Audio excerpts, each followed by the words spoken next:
My mother-in-law kicked me out of Thanksgiving dinner in front of the entire family, calling me a worthless gold digger who didn't deserve a seat at her table.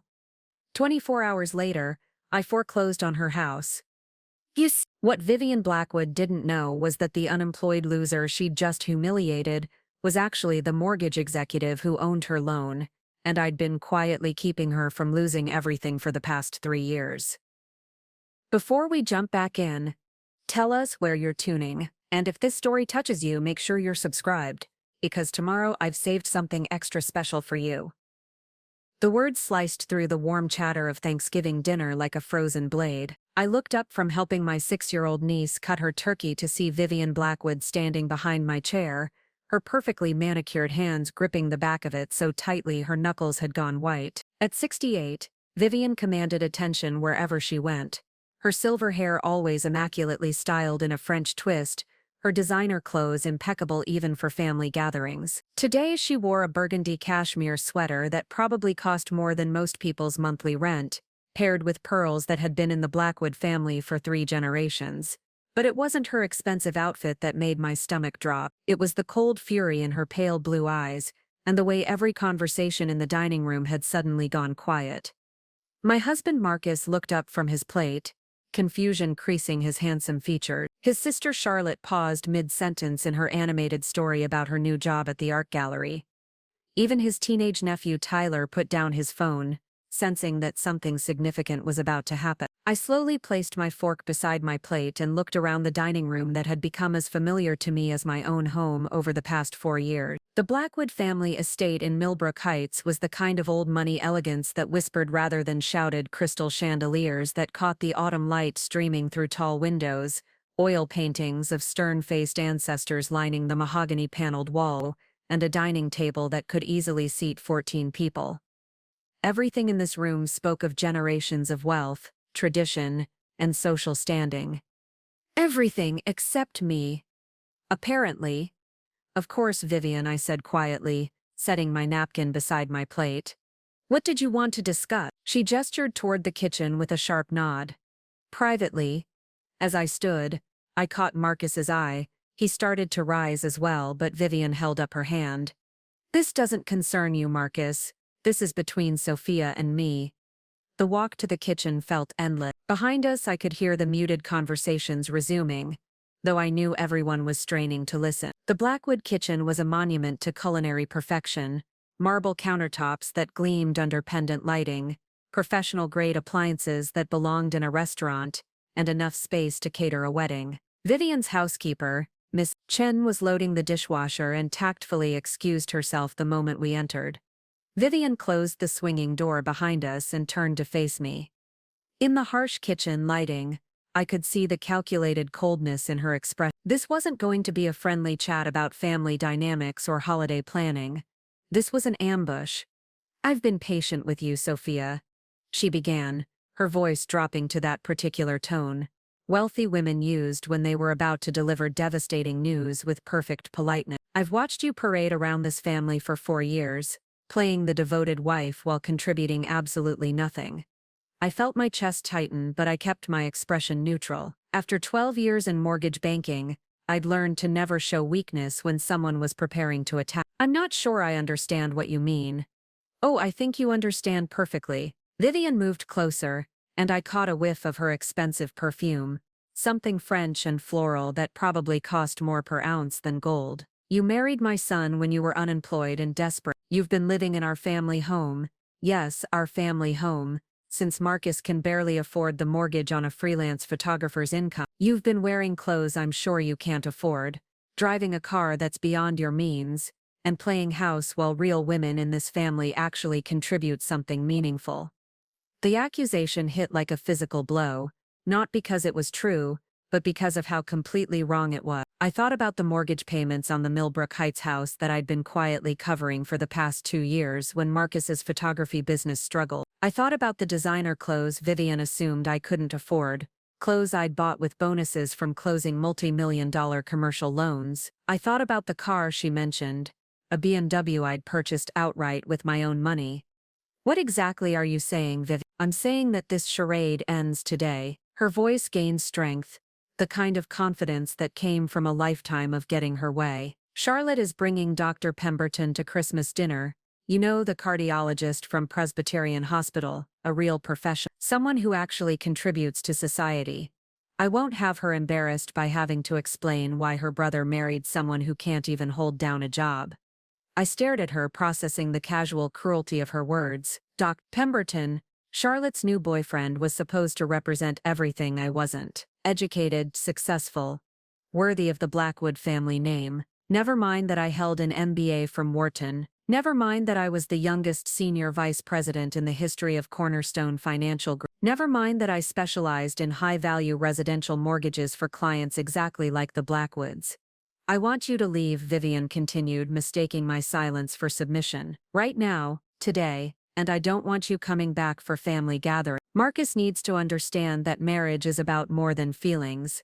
It's about building something meaningful with someone who can actually contribute to the family's legacy. Through the kitchen window, I could see the sprawling gardens of the Blackwood estate, carefully maintained grounds that spoke of old money and older traditions. What Vivian couldn't see from this angle was the small brass plaque near the front gate that read Cornerstone Financial Group, Private Wealth Management, the same company where I worked, the same company that held the mortgage on this very house. And if I refuse, I asked quietly. Vivian's smile was as cold as December wind. Then I'll make sure Marcus understands exactly what kind of woman he married. A gold digger who's been using him for financial security while bringing nothing to this marriage but debt and disappointment. The irony was so complete, so devastating that I almost laughed. Here was a woman who owed my bank $2.3 million on a house she could barely afford, calling me a gold digger, a woman whose son I'd been financially supporting for 2 years, accusing me of using him for money, a woman whose mortgage I'd personally restructured 6 months ago to prevent foreclosure, telling me I contributed nothing. But I didn't laugh. Instead, I reached for my purse and car keys. I understand completely, Vivian, I said, my voice steady despite the rage building in my chest. I'll leave right now. Good, I knew you'd see reason eventually. As I walked back through the dining room, every face turned toward me. Marcus stood immediately, alarm written across his features. Soph, what's going on? Where are you going? I paused beside his chair and placed my hand on his shoulder. Your mother feels it would be best if I wasn't here for family gatherings anymore. I'm going to respect her wishes. What? Ma? What did you say to her? But I was already moving toward the front door, past the family photos that lined the hallway. 4 generations of Blackwoods celebrating holidays, achievements, and milestones in this very house. Past the antique furniture that Vivian polished with such pride. Past the life I'd been building with Marcus for 4 years. What Vivian Blackwood didn't know, what none of them knew, was that tomorrow was a business day, and as the senior vice president of private wealth management at Cornerstone Financial Group, I had some very important calls to make. Preparing and narrating this story took us a lot of time. So if you are enjoying it, subscribe to our channel. It means a lot to us. Now back to the story. I never made it to the front door. Sophia. Wait. Vivian's voice rang out across the dining room, stopping me in my tracks. Actually, I think the whole family should hear this. After all, transparency is important in families, don't you think? My hand froze on the brass doorknob of the front entrance. Behind me, I could hear chairs scraping against hardwood as the entire Blackwood clan turned to watch whatever performance Vivian was about to deliver. This wasn't just about getting rid of me anymore. This was about making an example of me. I turned slowly, my purse still clutched in my hand, and faced the dining room full of people I'd considered family for 4 years. Marcus was half standing, his face pale with confusion and growing alarm. Charlotte sat frozen with her wine glass halfway to her lips, her eyes darting between her mother and me like she was watching a tennis match. Tyler, the teenager, had his phone out, probably recording this whole disaster for his TikTok followers. Ma, what are you doing? Marcus asked, his voice tight with warning.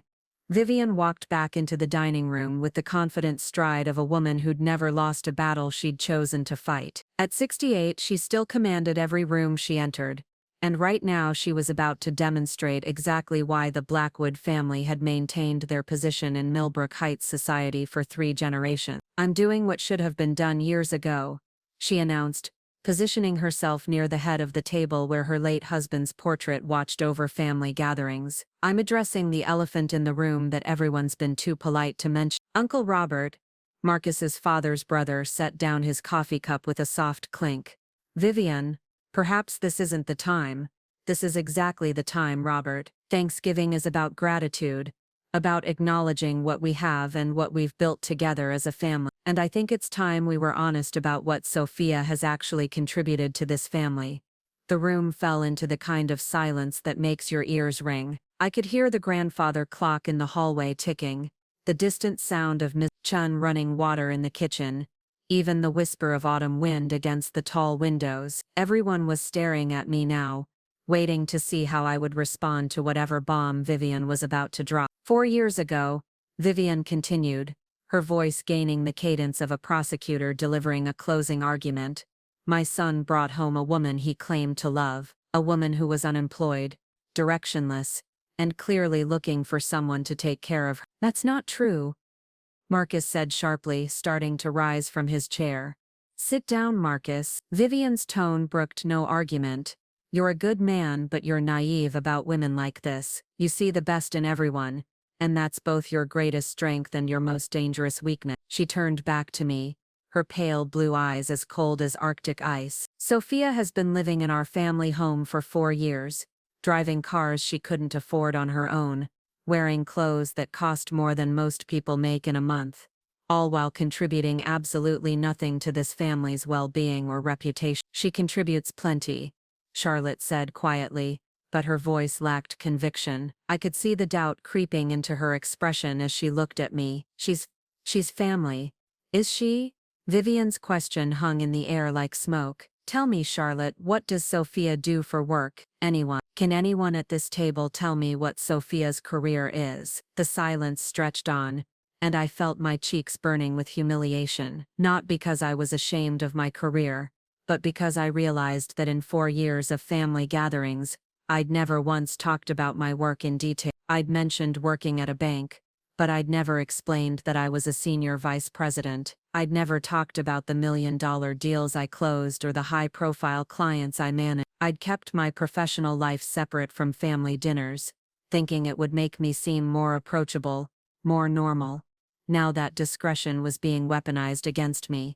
"She works at a bank," Marcus said defensively. "She's in finance." "She's a teller, Marcus," Vivian said with devastating precision. "Or maybe customer service. Some entry-level position that barely pays enough to cover her own expenses, let alone contribute to a household." Uncle Robert cleared his throat uncomfortably. "Vivian, this really isn't appropriate."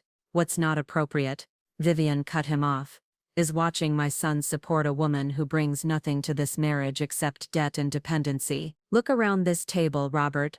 Charlotte is dating a cardiologist, a man who saves lives, who contributes something meaningful to society. When she brings Dr. Pemberton to Christmas dinner, what am I supposed to say about Marcus's wife? That she, what, counts money for other people?" The cruelty of it took my breath away. Not just the dismissal of my career, but the public nature of it. The way she was systematically dismantling my place in this family in front of everyone I cared about. "Meanwhile," Vivian continued, warming to her theme, "Marcus has been struggling to make ends meet as a photographer because he's supporting 2 people on income meant for one. Do you know he turned down the Morrison wedding last month? A $15,000 job, because he couldn't afford the equipment upgrade it would have required, all because his money is going to maintain a lifestyle for someone who should be supporting herself." I felt like I was going to be sick. Marcus had turned down the Morrison wedding. I remembered him mentioning it briefly, but he'd never told me it was because of money. I'd been so careful to keep our finances separate, paying for my own clothes, my own car, my own expenses. But I'd never realized he was struggling to cover what he thought were household expenses. "And the house," Vivian said, delivering what she clearly thought was the killing blow. "Marcus can barely afford the mortgage on the Millbrook Heights property, but he won't sell it, and move somewhere more reasonable because he thinks Sophia deserves to live in the kind of neighborhood she could never afford on her own. The irony was so complete it was almost artistic. Marcus was struggling with a mortgage that I'd been quietly paying for 2 years. The house Vivian thought was draining our finances was actually being sustained by my income that she'd just dismissed as barely adequate for my own expenses. "So here's what's going to happen," Vivian announced with the finality of a judge delivering a sentence. "Sophia is going to leave today, and she's not coming back to family gathering. My son deserves a partner who can actually contribute to building something meaningful, not someone who's content to coast on his hard work and generosity." She turned to face me directly, her expression mixing pity with disdain. "I'm sure you'll find someone else to take care of you, dear. You're attractive enough, and there are plenty of lonely men who might be willing to support someone in exchange for companionship, but it won't be my son." The dining room was absolutely silent. I could see Marcus's face had gone from pale to red with fury, but I also saw something else in his expression, a flicker of uncertainty, as if he was questioning things he'd never questioned before. Charlotte was staring at her plate, clearly uncomfortable but not rushing to my defense. Even Tyler had stopped recording, apparently sensing that this had crossed from entertaining drama into something genuinely ugly. "I understand," I said quietly, my voice steady despite the rage building in my chest. "You've made your position very clear, Vivi. I'm glad you're being reasonable about this. I was afraid we might have a scene." I looked around the table one more time, at the faces of people I'd shared holidays with for 4 years, people I'd bought Christmas gifts for, celebrated birthdays with, supported through difficult times, people who were now watching me be systematically humiliated and dismissed without saying a word in my defense. "No scene," I said softly. "I'll just gather my things and go." As I walked toward the staircase to collect my overnight bag from Marcus's old bedroom, I heard Vivian's voice behind me, addressing the table with satisfaction. "I know this seems harsh, but sometimes you have to make difficult decisions for the good of the family. Marcus will thank me for this someday when he's with someone who actually deserves him." I climbed the stairs slowly, each step feeling like a small death. What Vivian Blackwood didn't know, what none of them knew, was that the woman she'd just destroyed in front of her entire family was about to make some difficult decisions of her own, and unlike Vivian's cruelty, my decisions would have consequences that extended far beyond hurt feeling. I packed my overnight bag in Marcus's childhood bedroom, with the methodical precision of someone who'd learned to compartmentalize pain. The room still bore traces of his teenage years, faded posters of rock bands on the walls, a bookshelf filled with photography magazines and art books, the same navy blue comforter he'd had since high school. This was where we stayed during family visits, in the room where he'd dreamed of becoming a famous photographer, where he'd planned his escape from the suffocating expectations of Blackwood family tradition. Now I was the one escaping. My hands moved automatically as I folded clothes and gathered toiletries, but my mind was racing through 4 years of memories that were taking on new meanings in light of what had just happened downstairs. Every family dinner where I'd stayed quiet about my work, every gathering where I'd smiled politely when Vivian made subtle digs about my background, every holiday where I'd brought expensive gifts and never mentioned how easily I could afford them. I'd thought I was being humble, avoiding the appearance of showing off. Now I realized I'd been enabling my own destruction. Through the bedroom window I could see the sprawling grounds of the Blackwood estate stretching toward the tree line. Even in late November, the landscaping was immaculate, professionally maintained gardens, a circular driveway lined with century-old oak trees, wrought iron gates that spoke of old money and older secrets. The property had to be worth at least $4 million, sitting on 12 acres in one of the most exclusive neighborhoods in the state. What the family downstairs didn't know was that I'd driven past this house hundreds of times over the past 5 years, but not as Marcus's girlfriend or wife. I'd driven past it as a senior executive of Cornerstone Financial Group, reviewing properties in our high-value residential portfolio. I'd sat in my office downtown, analyzing the Blackwood family's financial situation, restructuring their loan terms, and making decisions that had kept them from losing everything they'd inherited. The irony was so complete it was almost poetic. The woman Vivian had just branded a gold digger was the same woman who'd been quietly protecting the Blackwood family fortune for years. I zipped my bag closed and sat on the edge of the bed, allowing myself one moment of pure fury, not at being kicked out. I'd survive that humiliation, but at the casual cruelty of it all, the way Vivian had waited until the entire family was present to deliver her verdict.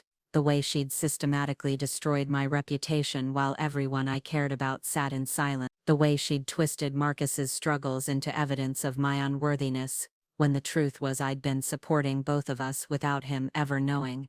A soft knock on the door interrupted my thoughts. Soft. "Can I come in?" Marcus's voice was thick with emotion and confusion. I could hear the weight of what had just happened downstairs in those few words. "Of course." He slipped into the room and closed the door behind him, leaning against it like he was barricading us from the rest of his family. His usually calm demeanor was completely shattered, his hair disheveled from running his hands through it, his eyes red-rimmed with stress and anger. "I can't believe she did that," he said, his voice barely above a whisper. "In front of everyone. The things she said about you, about—" I looked at my husband, this man I'd loved for 4 years. This gentle soul who saw beauty in everything, and believed the best about everyone, and felt my heart breaking for both of us. He'd just watched his mother systematically destroy his wife's reputation, and he was as much a victim of Vivian's cruelty as I was. "She was protecting her family," I said quietly. "From her perspective, I'm a threat to your future." "That's insane." "You're not a threat, you're my wife. You're part of this family." "Am I?" The question came out more bitter than I'd intended. "Marcus, in 4 years of family gatherings, not one person at that table could tell your mother what I do for a living. Not even you gave a real answer." He flinched like I'd slapped him. "I know you work at Cornerstone Financial. You're in banking." "What kind of banking?" The silence stretched between us like a chasm. He opened his mouth, then closed it, clearly realizing he didn't actually know the answer to my question. In 4 years of marriage, he'd never asked for details about my career, beyond accepting that it paid well enough for us to be comfortable. I should know that," he said finally. "God, Soph, I should know exactly what you do, how good you are at it, what your days are like." "How did I not know?" "Because you never asked." I kept my voice gentle, not wanting to wound him further when he was already devastated, and because I never forced the conversation. "I thought it was enough that you knew I could take care of myself." "Ma thinks you can barely take care of yourself. She thinks I've been supporting you this whole time." I almost laughed at the devastating irony of it. "What do you think?" Marcus sat beside me on the bed, his shoulders sagging under the weight of realizations he was only beginning to process. "I think I've been an idiot. I think I've been so focused on my own struggles with the photography business that I never paid attention to what you were actually contributing to our life together." "The Morrison wedding," I said quiet. "You told me you turned it down because you weren't interested in wedding photography anymore." I lied, his voice cracked. "I turned it down because I couldn't afford the equipment upgrade, and I was too proud to ask you for help. I thought I was supposed to be the provider, the husband. I thought it would hurt your feelings if you knew I was struggling." The conversation was breaking my heart, but it was also illuminating just how completely we'd been living parallel lives, instead of building something together. He'd been protecting my feelings by hiding his financial struggles. I'd been protecting his pride by hiding my financial success. And in the space between those two deceptions, Vivian had found room to drive a wedge that was now splitting our marriage apart. "Marcus," I said carefully, "what do you think I make at the bank?" He was quiet for a long moment, clearly doing calculations in his head. "I don't know. Maybe 50,000, 60, enough to cover your car payment and clothes and things." The number hit me like a physical blow. 50,000. I made more than that in bonuses alone. My base salary was almost 6 times what he'd just estimated, and that didn't include performance incentives or stock options. In his mind, I was barely scraping by on an entry-level banking salary. "The house," I said, "the mortgage payment. Do you know what it costs us every month?" "About 4,000. It's tight, but I can usually cover it if I book enough sessions. I stared at him, this man I loved desperately, and realized the scope of his financial He thought he was carrying a $4,000 mortgage payment on a freelance photographer's income. No wonder he'd been turning down jobs that required equipment investments. No wonder he'd been stressed about money. Marcus, I need to tell you something important about our finance. What do you mean? Before I could answer, footsteps in the hallway announced someone approaching the bedroom. A moment later, Charlotte's voice came through the door. Marcus, Mom wants to know if you're driving Sophia home or if she needs to call a car server. The casual cruelty of it reducing my departure to a logistics question made my decision for me. I stood up and grabbed my bag. Tell your mother I'll drive myself, I called through the door. I've been taking care of myself longer than she realizes. Marcus stood too, reaching for my hand. Soph, we need to finish this conversation. About the finances. About everything. This isn't over. I looked at him one more time, this man who thought he'd been supporting me, who'd been struggling to pay a mortgage I'd been covering for 2 years, who still didn't understand what I actually did for a living, or what I was capable of achieving. You're right, I said softly. It's not over, but it needs to pause for now. I need some time to think about everything that just happened down there. Where will you go? Home. I kissed his cheek gently. I'll go home to our house in Millbrook Heights, the house your mother thinks you can barely afford. I walked downstairs alone, past the family portraits and antique furniture, past the dining room where I could hear the murmur of conversation resuming. No one came to say goodbye. No one apologized for what they'd witnessed. The front door of the Blackwood estate closed behind me with a soft click that sounded like the end of an era. As I drove through the wrought iron gates and onto the tree-lined street beyond, I caught a glimpse of the brass plaque I'd noticed earlier. Cornerstone Financial Group, Private Wealth Management. The same company where I served as senior vice president. The same company that held the note on the house I'd just been expelled from. My phone buzzed with a text message as I stopped at the traffic light. A reminder about Monday morning's executive meeting, where we'd be reviewing fourth-quarter loan performance and discussing year-end foreclosure procedures for delinquent accounts. I smiled for the first time since sitting down to Thanksgiving dinner. Monday was going to be a very interesting day at the office. The drive back to our house in Millbrook Heights gave me 43 minutes to process what had just happened and what it meant for my marriage, my family relationships, and my carefully compartmentalized life. As I navigated the winding roads through some of the most expensive real estate in the tri-state area, I found myself seeing everything through new eyes.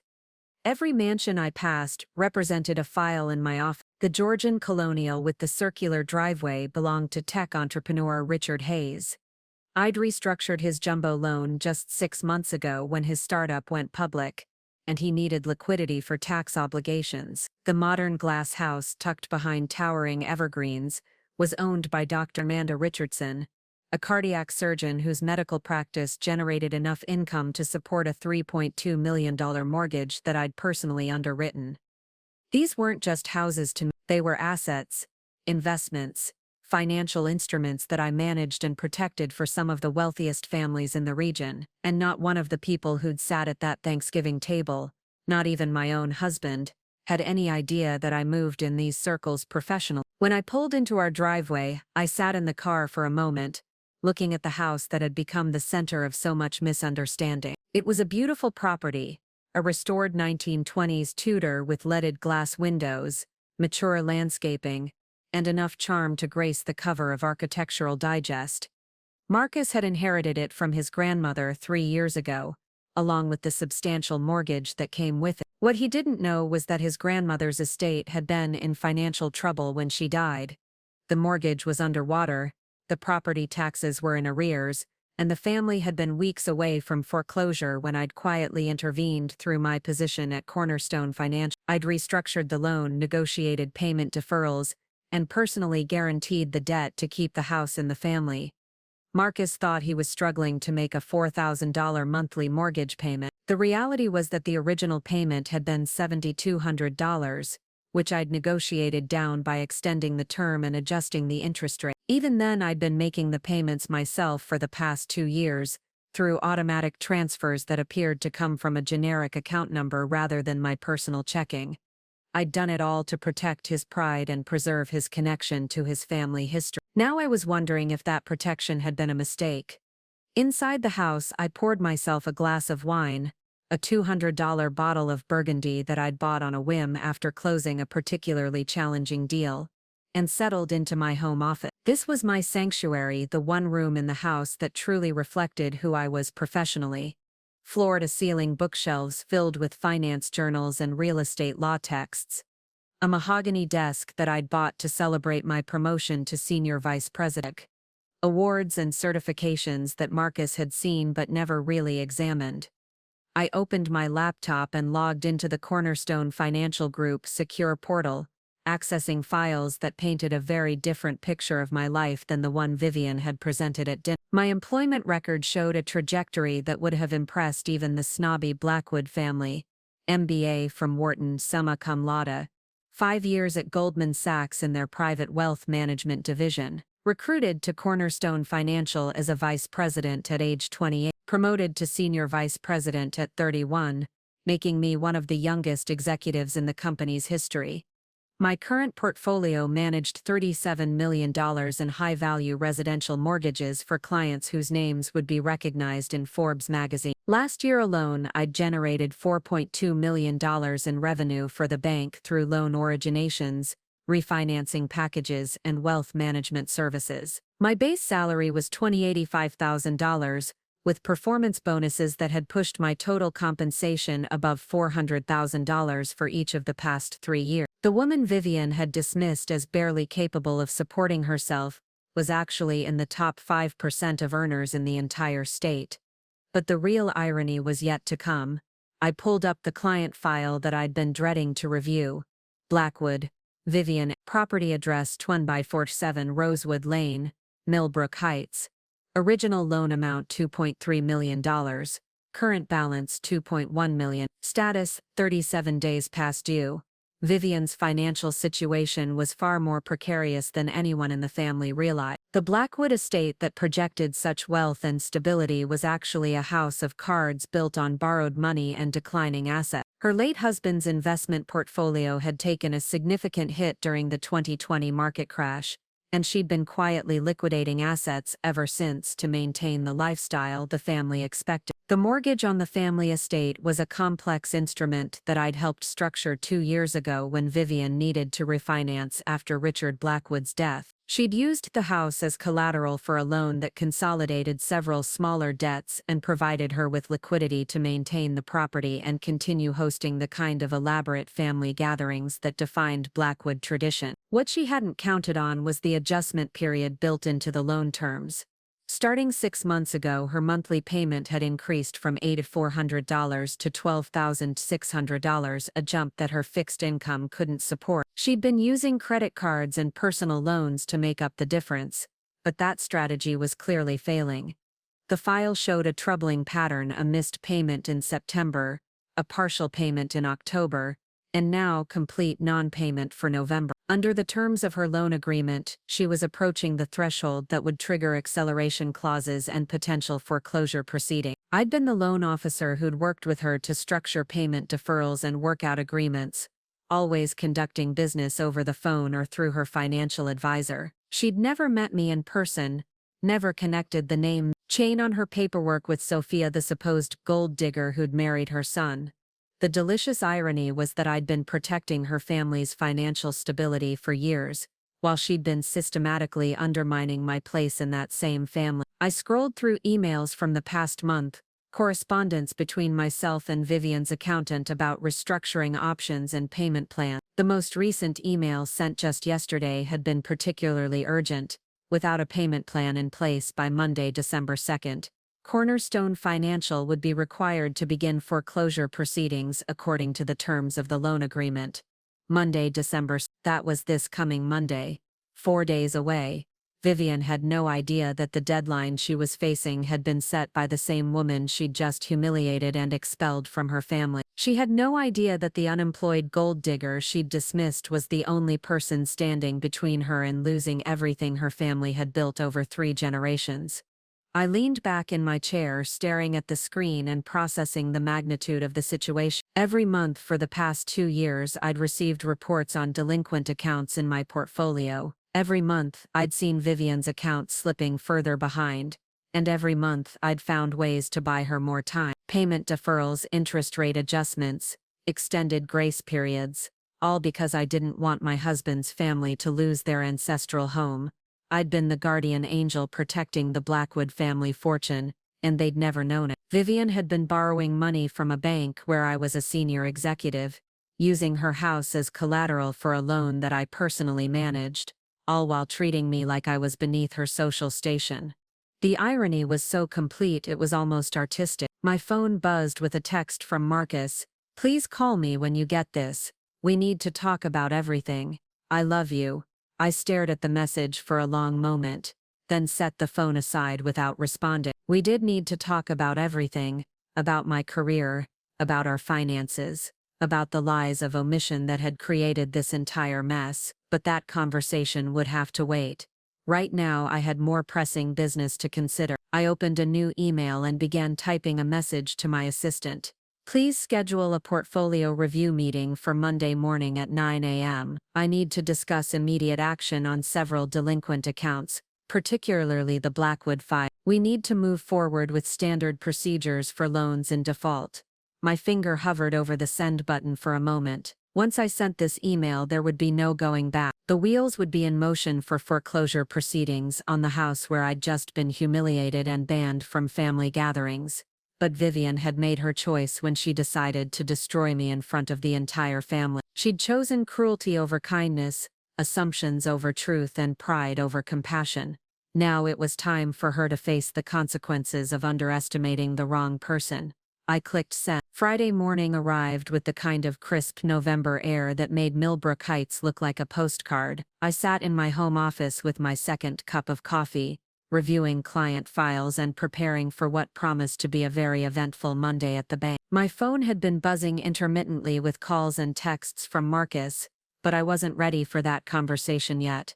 First, I needed to fully understand the scope of what I was dealing with. The Blackwood financial file made for fascinating reading when viewed through the lens of yesterday's humiliation. Vivian's loan history painted a picture of a woman desperately trying to maintain appearances while her financial foundation crumbled beneath her feet. But it was the correspondence file that really told the story. 2 years of increasingly frantic communications between Vivian's accountant and my office, detailing a family slowly drowning in debt they couldn't acknowledge. I pulled up the timeline of my interventions on Vivian's behalf, documented in meticulous detail as required by bank regulations. Each entry represented a decision I'd made to protect the Blackwood family's legacy, often going above and beyond standard banking protocols to keep them afloat. March 2022.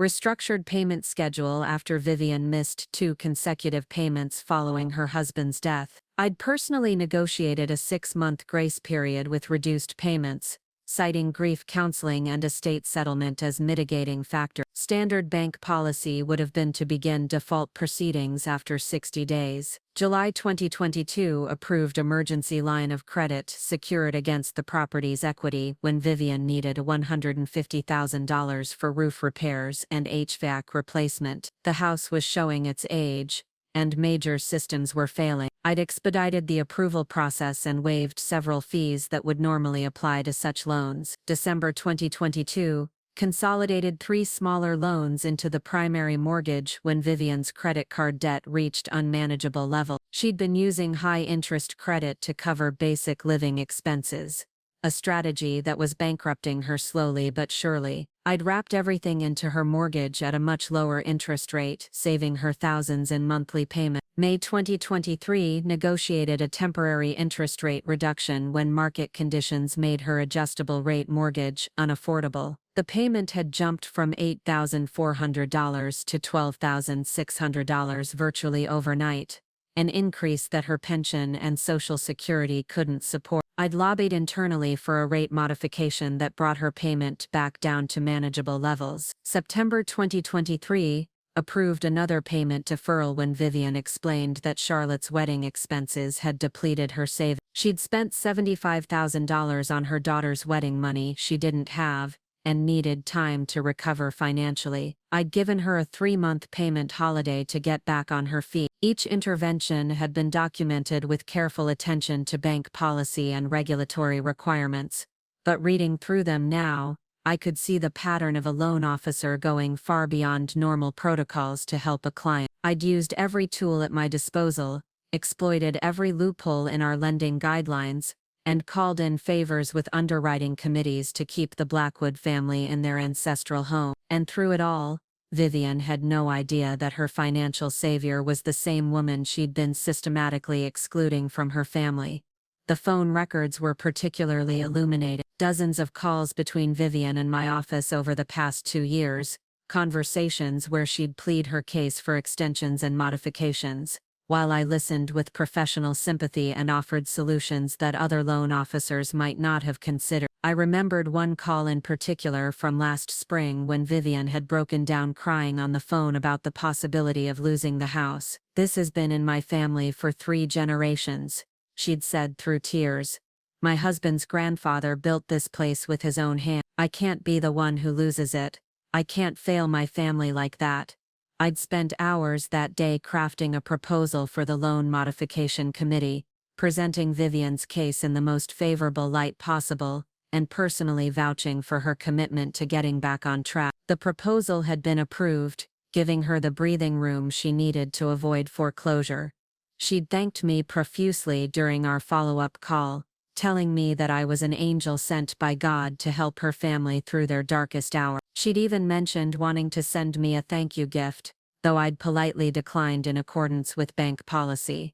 The woman who'd called me her family's guardian angel was the same woman who'd stood in her dining room yesterday and called me a worthless gold digger. But the most damning piece of the puzzle was buried in the loan modification agreements themselves. According to the terms I'd negotiated for Vivian, she was required to maintain certain financial disclosures and report any significant changes in her household income or assets. This was standard language designed to protect the bank's interests, but it also meant that Vivian had been legally obligated to inform me if her son married someone with substantial assets or income. She'd never reported Marcus's marriage as a change in household circumstances, despite the fact that the wedding had been covered in the local society pages and announced in the Millbrook Heights community newsletter. From a banking perspective, this was a material omission that could have affected her loan terms and payment schedule.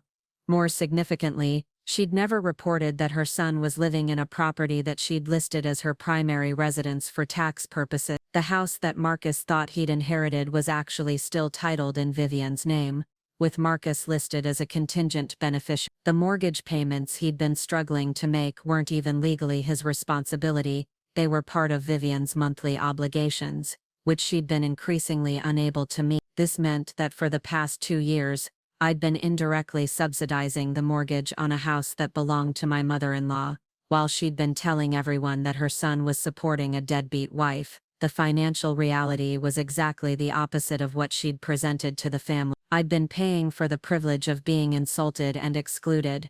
The documentation also revealed another layer of irony that would have been almost funny if it weren't so infuriating. Vivian had been using the equity in her house, equity that my interventions had preserved, as collateral for personal loans that funded her lavish lifestyle. The designer clothes she wore to intimidate people like me were purchased with borrowed money secured against a house that I'd saved from foreclosure multiple times. Even the Thanksgiving dinner that had been the setting for my humiliation had been paid for with a credit card that was backed by home equity that existed only because of my professional intervention. The turkey, the wine, the elaborate table settings, all of it financed by debt that she could afford only because I'd restructured her primary mortgage to free up cash flow. She'd been living a lifestyle subsidized by the woman she'd just expelled from her family. My computer chimed with an incoming email from Gerald Morrison, Vivian's accountant and financial advisor. The subject line read, "Urgent, Blackwood account need immediate consultation regarding foreclosure notice." I opened the email with interest. "Chen, I hope this message finds you well. I'm writing regarding Mrs. Vivian Blackwood's mortgage account, which I understand is now seriously delinquent. Mrs. Blackwood received a formal notice yesterday indicating that foreclosure proceedings will begin Monday unless immediate action is taken. Mrs. Blackwood is extremely distressed about this situation and feels there may have been some miscommunication regarding her payment status. She's been under significant family stress recently and may have missed some correspondence from your office. Could we schedule an emergency meeting early next week to discuss workout options? Mrs. Blackwood is prepared to make substantial concessions to avoid foreclosure, including potentially bringing in family members as co-signers if necessary. I've known the Blackwood family for 30 years and I can assure you that they are committed to resolving this matter promptly. The house has tremendous sentimental value, and Mrs. Blackwood is willing to explore any reasonable option to preserve her family's legacy. Please call me at your earliest convenience to discuss next steps. Respectfully, Gerald Morrison, CPA Morrison Financial Advisory Services. I reread the email twice, savoring the desperation evident in every carefully crafted sentence. Gerald was clearly trying to buy time and inoculate from a position of weakness, which meant that Vivian was finally beginning to understand the severity of her situation. The reference to bringing in family members as co-signers was particularly interesting. In order to qualify as a co-signer on a loan of this magnitude, a family member would need substantial assets and income requirements that neither Marcus nor Charlotte could meet based on their current financial situation. There was only one person in the Blackwood family who had the financial capacity to guarantee a $2.1 million mortgage, and Vivian had just expelled that person from her family. I crafted my response carefully, maintaining the professional tone that Gerald would expect while setting the stage for Monday's revelation. Mr. Morrison, thank you for your inquiry regarding the Blackwood account. I understand Ms. Blackwood's concerns about the foreclosure timeline, and I'm willing to schedule a meeting to discuss potential workout options. Given the size and complexity of this loan, any modification or cosigner arrangement would require extensive financial documentation and face-to-face meetings with all parties involved. I would need to meet with Ms. Blackwood directly along with any potential cosigners to review their financial capacity and commitment to the modified terms. I have availability Monday morning at 10 a.m. for an initial consultation. Please confirm Ms. Blackwood's attendance and let me know if any family members will be joining the meeting as potential guarantors. Time is indeed of the essence, as foreclosure proceedings are scheduled to begin Monday afternoon if we cannot reach a satisfactory agreement. Best regards, Sophia Chen, Senior Vice President, Private Wealth Management, Cornerstone Financial Group. I hit send and leaned back in my chair, imagining Gerald's reaction when he shared my response with Vivian. She would see my name and title for the first time and the pieces would begin falling into place. The woman she'd dismissed as unemployable was not only employed but held a senior executive position at the bank that controlled her family's fate. The irony was about to become impossible to ignore. My phone rang, startling me from my thoughts. Marcus's name appeared on the screen, and this time I decided to answer. Sophia, thank God, I've been trying to reach you since yesterday. We need to talk about what happened at dinner. Yes, I said quietly, we do need to talk. But first, I think your mother is going to want to have a conversation with me. What do you mean? You'll understand soon enough. Monday is going to be a very interesting day for the Blackwood family. Saturday morning brought chaos to the Blackwood household in the form of a certified letter that arrived via emergency weekend delivery. I knew this because Marcus called me at 7:43 a.m., his voice tight with panic and confusion. Sophia, something's happening with my grandmother's house. Ma got some kind of legal notice from a bank and she's completely losing it. She's been on the phone with her accountant since 6 this morning and I can hear her crying from downstairs. I set down my coffee cup, unsurprised by this development. Gerald Morrison had clearly wasted no time in sharing my email response with Vivian, and the reality of her situation was beginning to sink in. What kind of legal notice? Something about foreclosure proceedings starting Monday. But that doesn't make sense. I've been making the mortgage payments. They're tight, but I've never missed one. The irony of his statement would have been laughable if it weren't so tragic. Marcus had no idea that the payments he thought he'd been making had actually been coming from my accounts, routed through automatic transfers designed to protect his pride. He also didn't understand that he legally had no responsibility for the mortgage on a house that still belonged to his mother. Marcus, I think you need to sit down with your mother and get the full story about the house's finance. There might be things about the mortgage situation that you don't understand. That's what's so weird about this whole thing. Ma keeps saying she needs to find a cosigner, someone with good credit and a high income who can guarantee the loan, but she won't explain why that's necessary if the payments are current. I closed my eyes imagining Vivian's growing desperation as she realized that the woman she'd just expelled from the family was quite possibly the only person who could save her from financial ruin. What has she said about potential cosigners? She mentioned asking Uncle Robert, but his business has been struggling since COVID. Charlotte makes decent money at the gallery, but nothing like what Ma seems to think they'd require. She even asked about Dr. Pemberton, but Charlotte told her that would be completely inappropriate since they've only been dating for 3 months. The mention of Dr. Pemberton, the man Vivian had held up as an example of what a real partner should look like, made me smile grimly. Even if Charlotte's relationship progressed to marriage, a cardiologist income would be substantial but not necessarily sufficient to guarantee a $2.1 million mortgage for a family he'd just joined. Has she mentioned anything about the bank involved, or the loan officer handling the case? There was a pause, and I could hear Marcus moving around, probably stepping outside or into another room for privacy. She's been talking to some woman named Sophia Chen at Cornerstone Financial. Maz seems really frustrated because this Chen person is insisting on face-to-face meetings and won't negotiate over the phone anymore. She keeps saying things like, "This Chen woman doesn't understand the history, and we've been loyal customers for years." The irony was so complete it was almost poetic.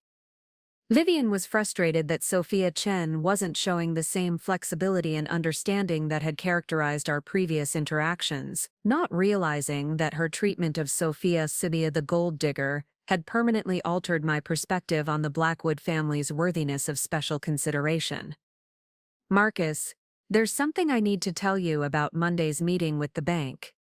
"What meeting?" "Your mother has a meeting scheduled with Cornerstone Financial on Monday morning to discuss foreclosure alternatives.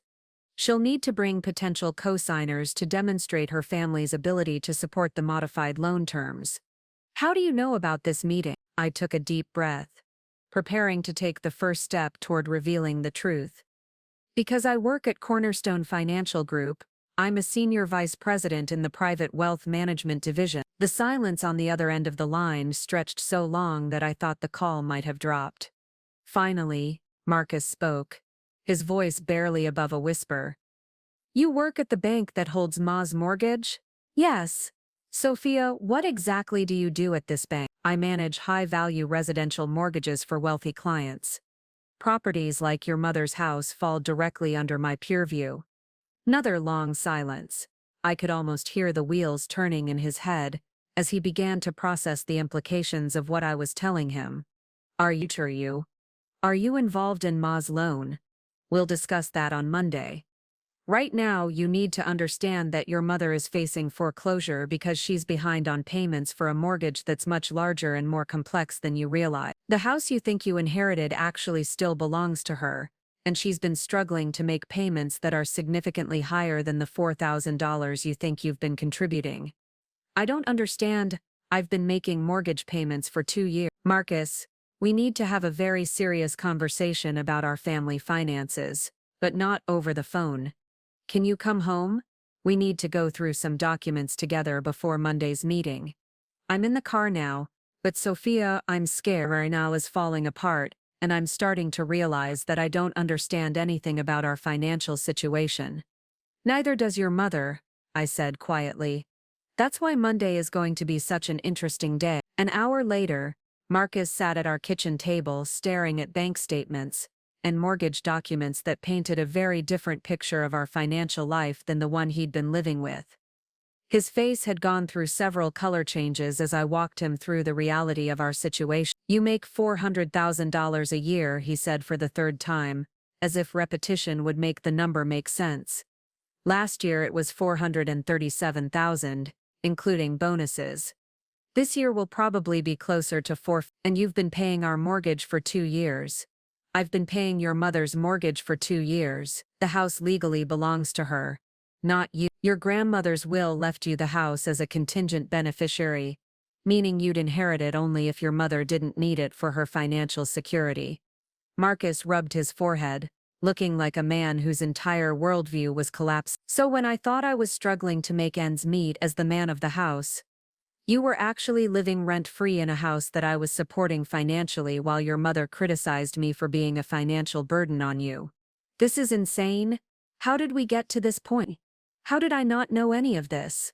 I sat down across from him, my heart breaking for this gentle man who'd been living in a fantasy constructed partly by his own assumptions, and partly by my desire to protect his feelings. Because I thought I was being kind by letting you believe you were supporting us, and because you never asked detailed questions about my work or our finances. I should have asked. Jesus, Sophia, I should have taken an interest in my wife's career. What kind of husband doesn't know what his wife does for a living? The kind of husband who grew up in a family where women's careers were considered less important than their roles as wives and mothers. You absorbed those attitudes without realizing. Marcus stood up and began pacing, the energy of panic and realization making it impossible for him to sit still. What happens on Monday? What happens to Maya's house? That depends on several factors. The mortgage is in default, which means the bank has the right to foreclose and sell the property to recover the debt. However, there are alternatives if your mother can demonstrate a path back to financial stability, like finding a qualified cosigner who can guarantee the loan payments going forward. Someone with substantial income and assets, who would be legally responsible for the debt if your mother defaults again. Marcus stopped pacing and looked at me with dawning understanding. Someone like you, someone exactly like me. In fact, I'm probably the only person in your mother's social circle who would qualify for a loan of this magnitude. So you could save her house. I could. But Marcus, I need you to understand what your mother did to me on Thursday. She didn't just ask me to leave dinner, she systematically destroyed my reputation in front of your entire family. She called me a gold digger, accused me of using you for financial support, and banned me from future family gatherings. She did all of this while having no idea who I actually am or what I'm capable of. Marcus sank back into his chair, his head in his hands. She was so wrong about everything. She was wrong and she was cruel, and now she's going to have to face the consequences of both. What are you going to do? I looked at my husband, this man I loved despite everything. This confused and naive person who was finally beginning to understand the complexity of the situation he'd been living in without realizing it. I'm going to attend Monday's meeting as the senior loan officer handling your mother's case, and then we're all going to have a very honest conversation about respect, assumptions, and the difference between appearance and reality.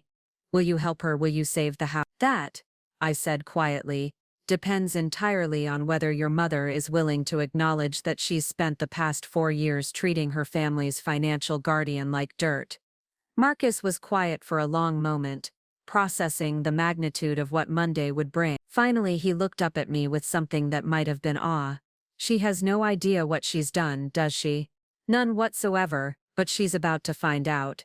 Sunday evening arrived with an urgency that seemed to permeate the very air around Millbrook Heights. I was in my home office, reviewing loan documents and preparing talking points for Monday morning's meeting, when my work phone rang. The caller ID showed a number I recognized immediately, Vivian Blackwood's personal line. I let it ring 4 times before answering, adopting the professional tone I used for all client communications.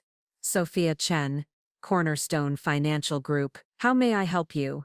Miss Chen, this is Vivian Blackwood. I believe you're handling my mortgage account. Her voice was strained, lacking the confident authority that had characterized her Thanksgiving dinner performance. Gone was the woman who'd commanded her family's attention while destroying my reputation. In her place was someone who sounded genuinely frightened.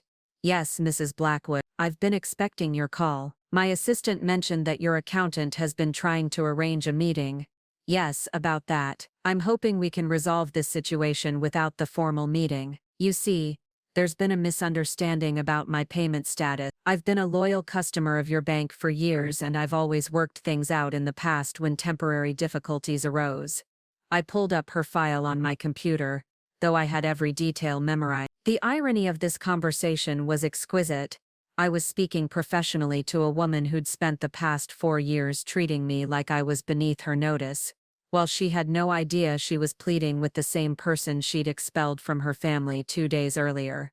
Miss Blackwood, I've reviewed your account history thoroughly. You've been granted multiple extensions and modifications over the past 2 years. Your current delinquency represents a pattern of non-payment that goes beyond temporary difficulties. But surely we can work something out. I've spoken with your bank many times before, and the loan officer was always so understanding about my situation. A lovely woman who truly grasped the importance of preserving family legacy. The reference to our previous interactions when I'd gone above and beyond to protect her family's interests made my jaw clench. She'd praised my understanding and compassion when she thought I was just a faceless bank employee. Now that same woman was asking for that same understanding, not realizing she was speaking to someone whose understanding she'd just lost forever.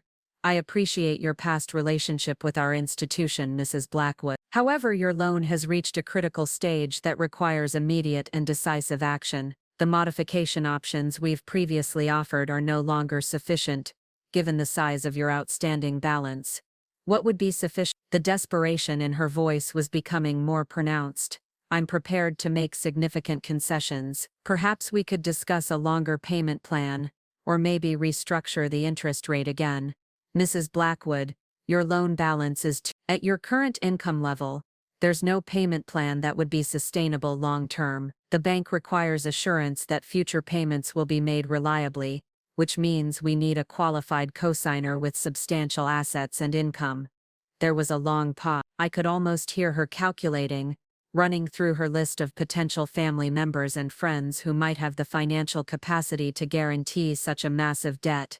What exactly would qualify someone as a cosigner for this amount? Annual income of at least $300,000, liquid assets of $500,000 or more, excellent credit history, and preferably some existing relationship with high-value lending. The cosigner would be personally liable for the full loan amount if you default again. Another pause, longer this time. I knew she was mentally reviewing everyone in her social circle, trying to identify someone who met those criteria and might be willing to risk their financial future on her behalf.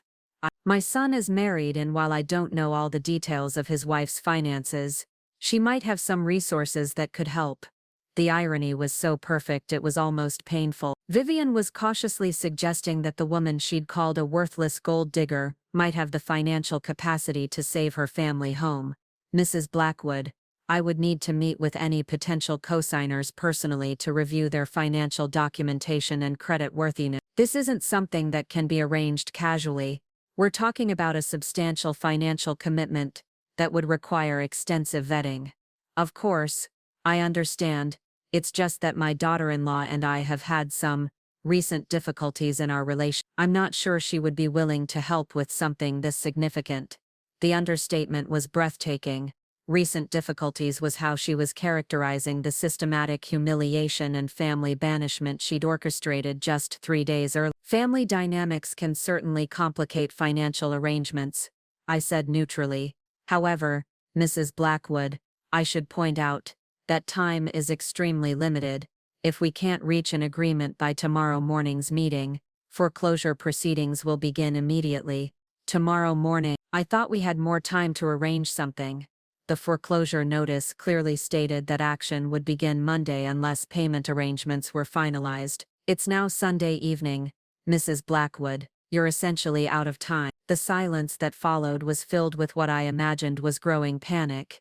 Vivian was beginning to understand that her financial salvation lay in the hands of a woman she'd just expelled from her family, and she had less than 12 hours to figure out how to bridge that gap. Miss Shen, I need to ask you something directly.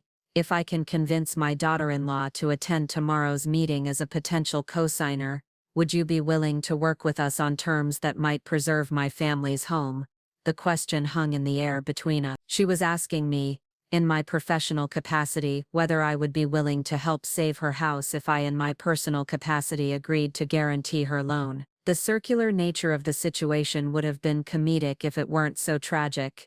Miss Blackwood, I evaluate every cosigner application based strictly on financial qualifications and risk assessment. If your daughter-in-law meets our criteria and is willing to accept the legal obligations involved, I would certainly consider the arrangement.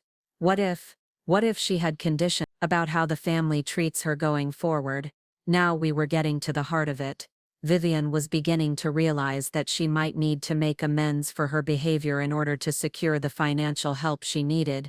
Miss Blackwood, the bank doesn't involve itself in family dynamics or personal relationships. However, I would strongly advise that any potential cosigner feel completely comfortable with their decision and confident in their relationship with the primary borrower. Co-signing a loan of this magnitude requires absolute trust and mutual respect. I see. And if she agrees to meet with you tomorrow, what would happen next? I would review her financial documentation, verify her income and assets, and assess her creditworthiness. If she qualifies and agrees to the terms, we could potentially structure a modified loan agreement that would halt foreclosure proceedings. And if she doesn't agree to help, the question contained all of Vivian's fears about the position she'd put herself in. She'd burned the bridge to the one person who could save her, and now she was trying to figure out how to rebuild that bridge in less than 12 hours. Then foreclosure would proceed as scheduled. Mrs. Blackwood, the house would be sold at auction, and you would be responsible for any remaining debt after the sale proceeds are applied to your loan balance. That could leave me with nothing. That's correct. Given current market conditions and the specialized nature of your property, an auction sale might not cover your full debt obligation. I could hear her breathing becoming shallower as the full implications of her situation became clear. She was facing the loss of everything: her home, her family legacy, and potentially her financial future, and her salvation depended on the goodwill of a woman she'd just treated with calculated cruelty. Mrs. Chen, I need to be completely honest with you. I made some serious mistakes in how I treated my daughter-in-law recently. I said things that were unkind and unfair, and I'm not sure she'll be willing to help me after what happened. Mrs. Blackwood, that's between you and your family. My role is strictly professional to evaluate the financial aspects of any proposed arrangement. But if she does agree to meet with you and if she qualifies financially, you would work with us. I would evaluate the proposal on its merits, just as I would for any client. There was one final pause, and then Vivian's voice took on a tone I'd never heard from her before. Genuine humility mixed with desperate hope. Thank you, Miss Chen. I'll speak with my family tonight and see if we can arrange something for tomorrow morning. I hope you'll understand that sometimes people make mistakes when they're under pressure, and that those mistakes don't define who they really are. I understand that people often act differently when they're facing financial crisis, Mrs. Black. Tomorrow's meeting will give us a chance to see if a mutually beneficial arrangement is possible.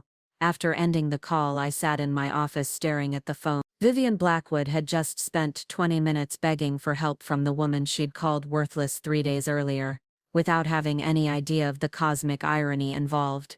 Tomorrow morning was going to be absolutely fascinating. Monday morning arrived gray and cold with the kind of December weather that seemed to mirror the tension building toward the most important business meeting in Blackwood family history. I arrived at the Cornerstone Financial Group headquarters at 8:30 a.m., a full hour and a half before the scheduled appointment, to ensure everything was perfectly arranged for what promised to be the most dramatically satisfying moment of my professional career. The Cornerstone building was a monument to financial power, 37 floors of steel and glass rising from the heart of the city's business district. My office on the 28th floor commanded a view of the entire metropolitan area, including the exclusive neighborhoods where my clients lived in homes secured by mortgages I personally managed. On clear days, I could see all the way to Millbrook Heights, where the Blackwood estate sat like a jewel among the trees, completely unaware that its fate was being decided in this very building. I'd chosen Conference Room A for this morning's meeting,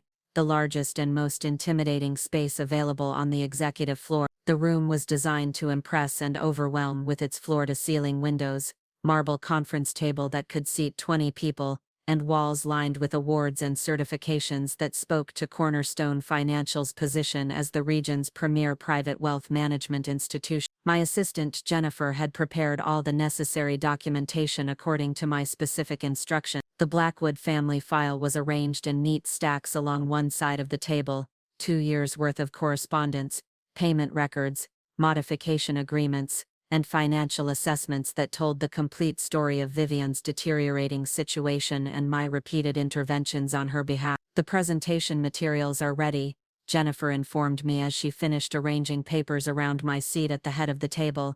I've included the loan performance summaries, the foreclosure timeline, and the cosigner qualification requirements exactly as you specified. Perfect. And the name placards. I've placed Mrs. Blackwood's name at the far end of the table, with seats for Mr. Morrison and any family members next to her. Your nameplate is positioned so they'll be able to see it clearly from their seat. The nameplate was a work of art in brushed steel and black marble.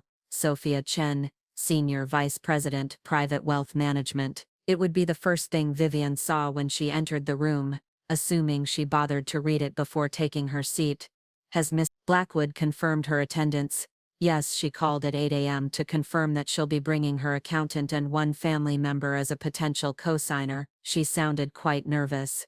I smiled at that understatement. Based on last night's phone conversation, Vivian was probably oscillating between panic about losing her house and dread about having to humble herself before a daughter-in-law she'd systematically mistreated for 4 years. Any word from Marcus? Mr. Blackwood called to confirm he'll be attending as the potential cosigner. He asked if there was anything specific he should bring to demonstrate his financial capacity. I'd coached Marcus extensively over the weekend about how to handle this morning's meeting. He now understood the full scope of our financial situation, the real ownership structure of his grandmother's house, and the irony of his mother asking for help from the woman she'd just expelled from the family. More importantly, he understood that this meeting would force his mother to confront the magnitude of her misjudgments about me. Tell Mr. Blackwood that all necessary financial documentation will be provided during the meeting. He just needs to be prepared for a very enlightening conversation. At 9:45 a.m., I positioned myself in the conference room and waited. I'd dressed in my most expensive suit, a charcoal gray Armani that had cost more than Marcus made in 2 months, and worn the diamond earrings I'd bought myself to celebrate my promotion to senior vice president. Every detail of my appearance was calculated to project authority, success, and the kind of financial power that the Blackwood family had never associated with me.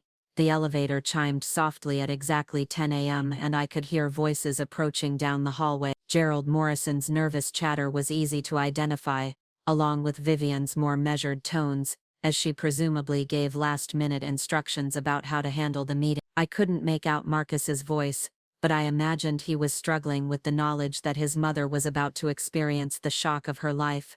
Jennifer's voice came through the intercom.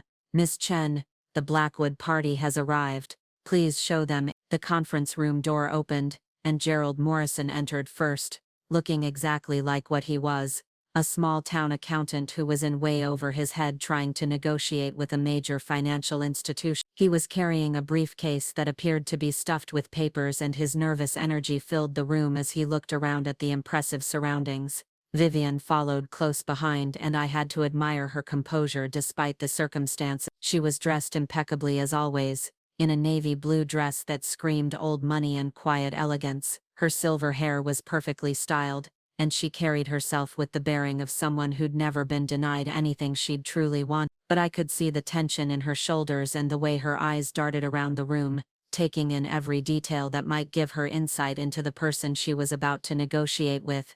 Marcus entered last, and our eyes met for just a moment across the conference table. He looked pale but determined, and I could see him struggling not to react to seeing me in this environment. To an outside observer, he probably appeared to be nervous about the financial discussion ahead. In reality, he was watching his mother walk unknowingly into the most humbling moment of her life. Mrs. Blackwood, I said, rising from my chair and extending my hand in greeting, thank you for coming in today. I'm Sophia Chen, Senior Vice President of Private Wealth Management. The moment our eyes met, I watched Vivian's confident expression freeze, then shift through a series of emotions so rapidly it was like watching a time-lapse video. Recognition hit her first, the dawning realization that she knew this face, that this wasn't a stranger but someone familiar. Then confusion, as her mind struggled to process how someone she knew could be sitting in this position of authority. Then shock, as the impossible truth began to penetrate her consciousness. Then horror, as she understood the full magnitude of what had just happened. "You," she whispered, her voice barely audible.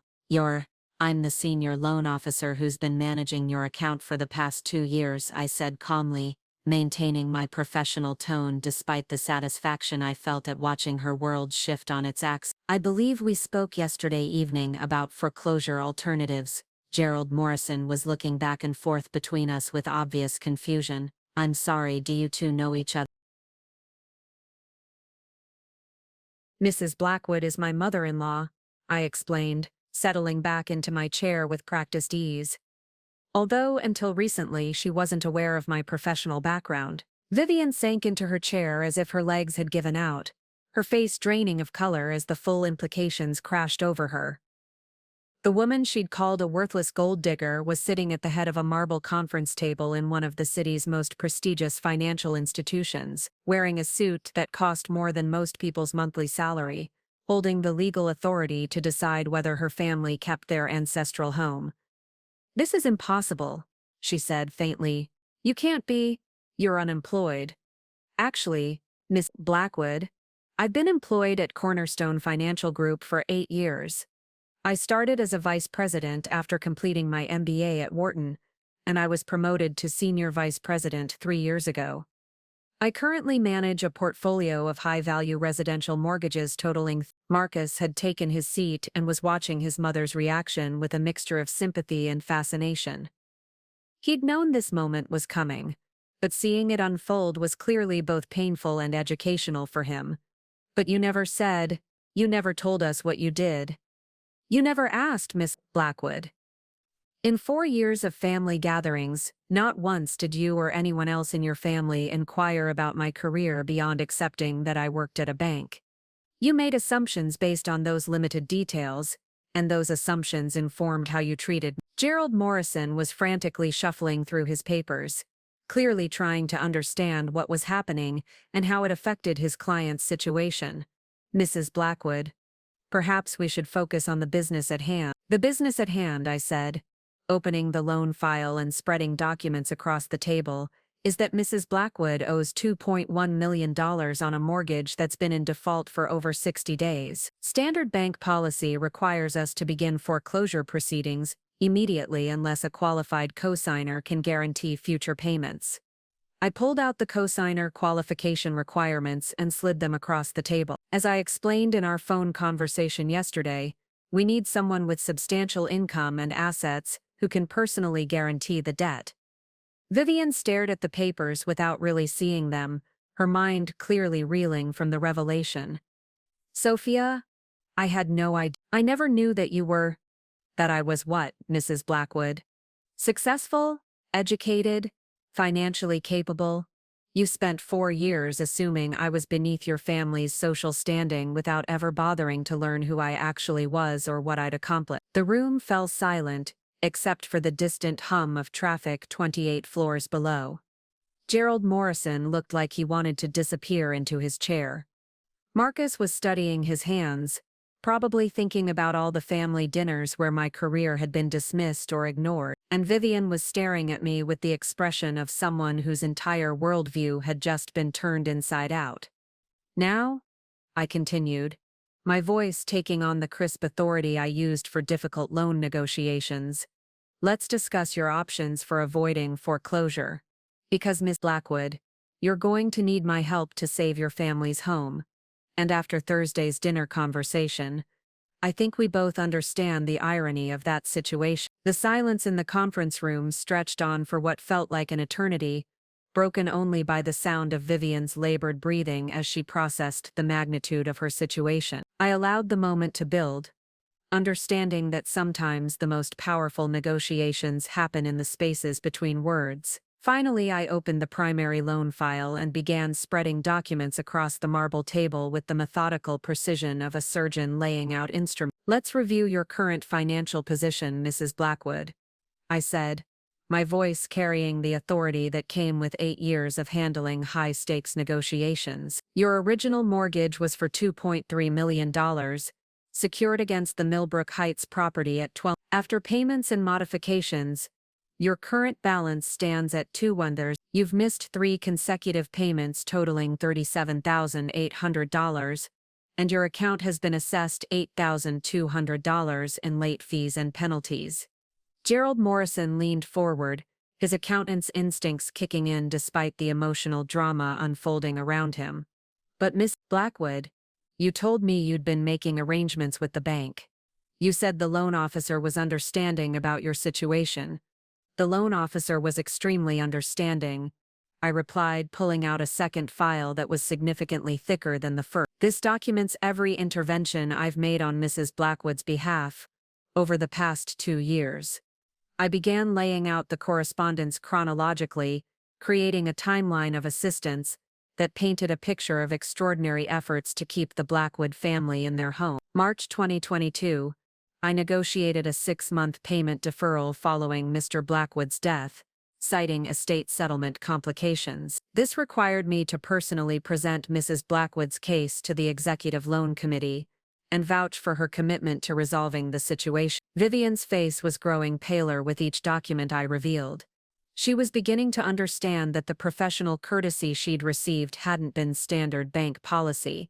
It had been personal intervention from someone she'd spent years treating as beneath her notice. July 2022, I approved an emergency credit line of $150,000 against the property's equity for major repairs.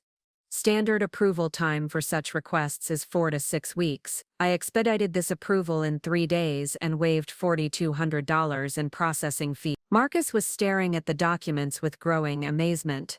Sophia, you did all this? Your mother's house needed a new roof and HVAC system. Without immediate repairs, the property would have been uninhabitable through the winter. I made sure she had access to the funds she needed. I continued laying out the evidence of my interventions. December 2022, I consolidated 3 high-interest credit card debts totaling $89,000 into the primary mortgage at a much lower rate. This modification saved Mrs. Blackwood approximately $1,000 into the primary mortgage at a much lower rate. Gerald Morrison was frantically taking notes, clearly realizing that his client had received far more favorable treatment than he'd understood. These modifications, they're quite generous by banking standards. They exceeded standard policy in several areas, I acknowledge. May 2023, when interest rate adjustments increased, Mrs. Blackwood's monthly payment from $8,400 to $12,600, I negotiated a temporary rate reduction that brought her obligation back to manageable level. This required me to present a detailed financial hardship case to the Regional Lending Committee.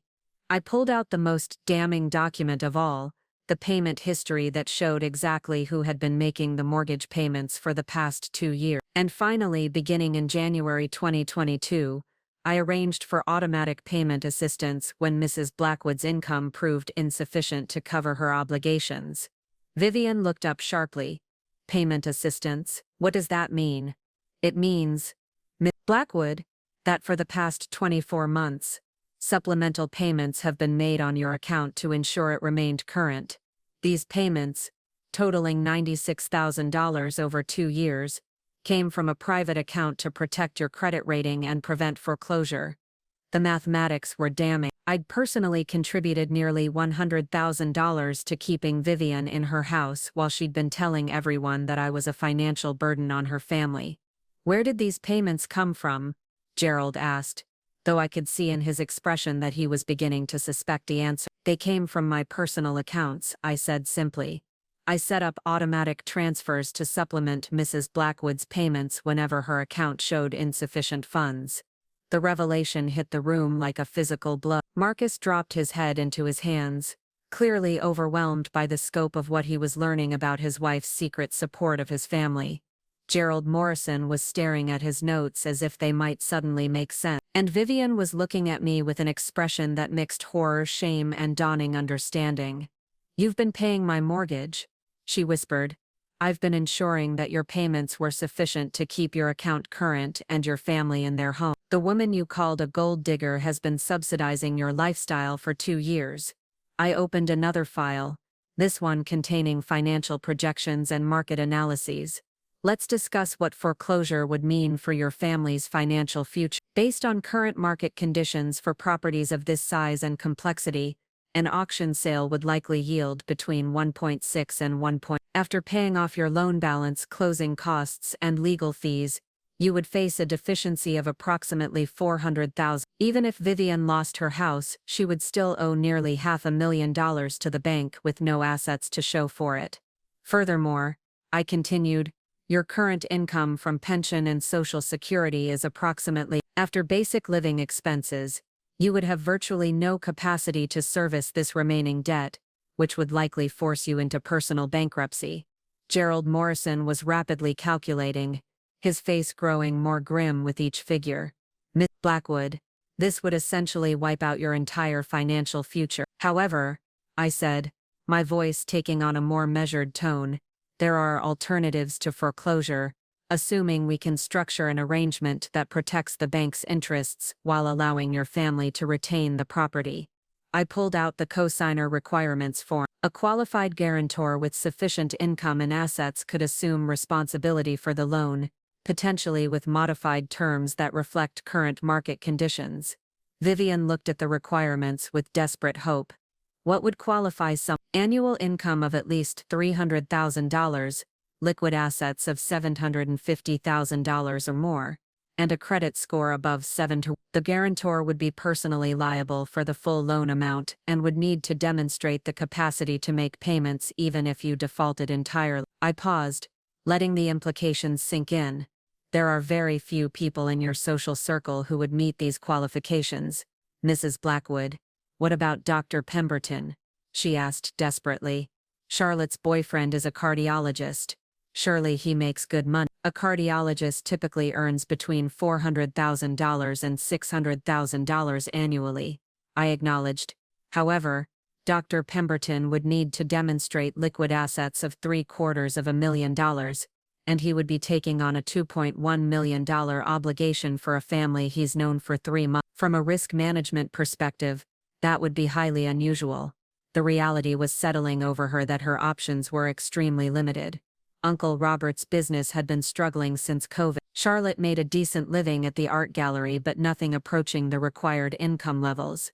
Marcus's photography business generated perhaps $30,000 in good years. Mrs. Blackwood, I said quietly, there is exactly one person in your family who meets the financial qualifications to guarantee this loan. She looked at me with dawning horror and understanding. You. I have liquid assets exceeding $800,000, and my credit score is 8. I am, in fact, the only person connected to your family who has the financial capacity to save your house. The irony was complete and devastating. The woman who'd spent 4 years dismissing me as a financial burden was now facing the reality that I was her family's primary economic asset. The worthless gold digger she'd expelled from family gatherings was the only person who could preserve the family legacy she claimed to be protecting. Sophia, Marcus said quietly, I had no idea the scope of what you've done for our family. I'm speechless. I did it because I loved this family and wanted to preserve your connection to your heritage. I replied, I believed that family meant supporting each other, even when that support went unrecognized or unappreciated. Vivian was staring at the documents spread across the table, evidence of years of financial support she'd never known about, provided by someone she'd actively worked to exclude from her family. What happens now? She asked, her voice barely above a whisper. I leaned back in my chair, studying the woman who'd held so much power over me for 4 years and now sat completely at my mercy. That, Blackwood, depends entirely on whether you're prepared to acknowledge some very uncomfortable truths about how you've treated the person who's been your family's financial guardian all along. The silence that followed my statement was pregnant with possibility and dread. Vivian sat frozen in her chair, staring at the evidence of my financial intervention spread across the marble table like accusations waiting to be answered. Gerald Morrison had stopped taking notes entirely, apparently recognizing that this conversation had moved far beyond standard loan negotiations into territory that no amount of accounting expertise could navigate.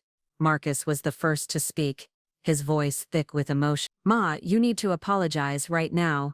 You need to apologize for everything you said on Thanksgiving, and you need to mean it." "Marcus, please," Vivian began, but her son cut her off with a sharpness I'd rarely heard from him. "No, Sophia has been supporting our family for years, while you've been treating her like she was beneath us. She's been paying your mortgage, keeping you in your house, and you called her a gold digger. You banned her from family dinners while she was literally keeping food on your table." I held up a hand to stop the escalating conflict. "Marcus, this isn't about family dynamics right now.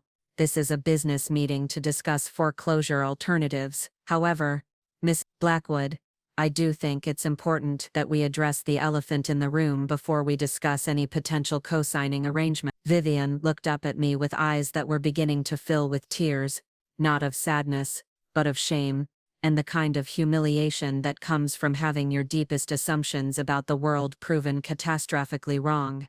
"Sophia, I don't know what to say. I had no idea about any of this. Your job, your income, what you've been doing for our family." She paused, struggling to find words adequate to the magnitude of her misjudgment. I made assumptions based on so little information, and those assumptions were not just wrong, they were Mrs. Blackwood, let's be specific about what happened on Thursday evening. I want to make sure we both understand exactly what occurred before we discuss moving forward. Gerald Morrison shifted uncomfortably in his seat, clearly wishing he could disappear from what was becoming an intensely personal reckoning, disguised as a business meeting. Vivian took a shaky breath. "I told you that you weren't welcome at family gatherings anymore. I said that you contributed nothing to our family. I called you a nobody and compared you unfavorably to Charlotte's boyfriend. I said that Marcus deserved better than someone who was just using him for financial security. And why did you say those things?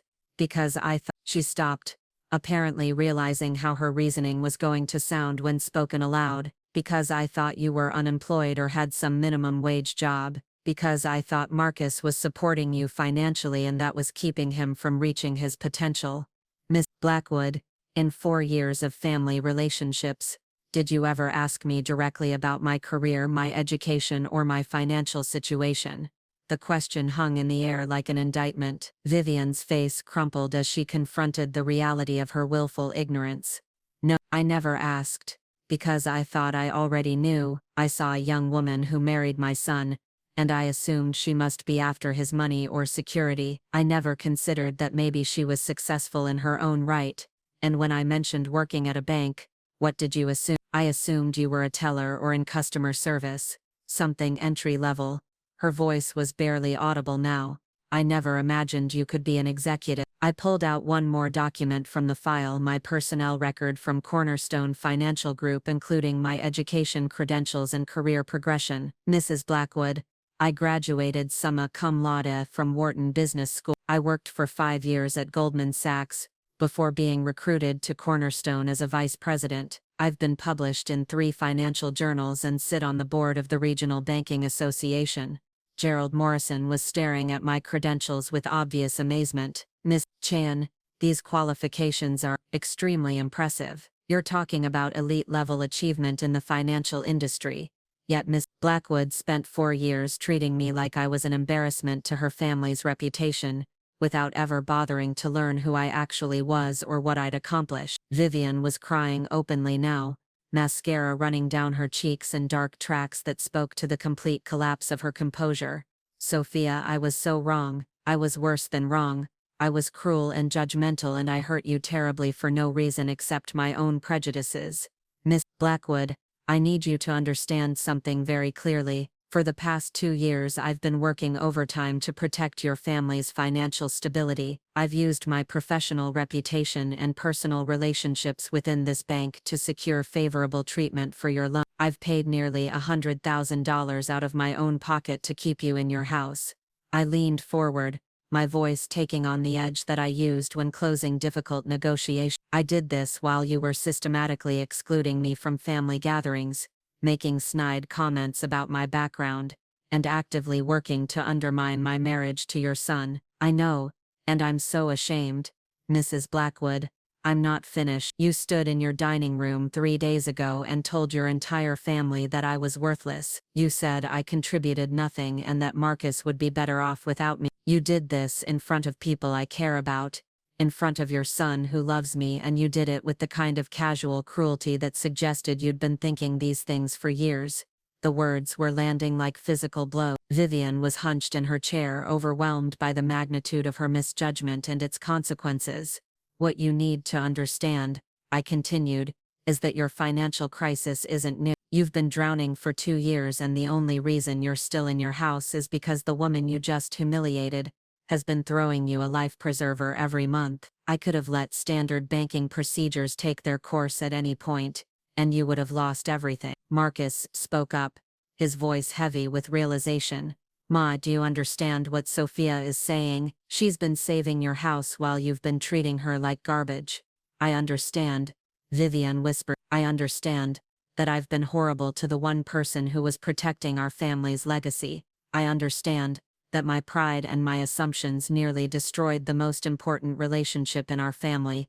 Miss Blackwood, I said, my tone softening slightly, I want you to think very carefully about your next words, because they will determine whether your family keeps this house or loses everything your husband's family built over 3 generations. The weight of that statement settled over the room like a physical presence. Gerald Morrison had given up any pretense of taking notes and was simply watching this family drama unfold with the fascination of someone witnessing a historic moment. What I need to know, I continued, is whether you're prepared to acknowledge not just that you were wrong about me, but that you've fundamentally misunderstood how families should treat each other. This isn't just about apologizing for Thursday night, this is about recognizing that respect and kindness shouldn't be conditional on someone's perceived social status or financial contribution. Vivian wiped her eyes with a tissue that Gerald quietly passed her, smearing her makeup further but clearing her vision enough to look directly at me. Sophia, you're right about everything. I've been a terrible mother-in-law and a worse human being. I judged you without knowing you, excluded you without cause, and hurt you while you were helping my family.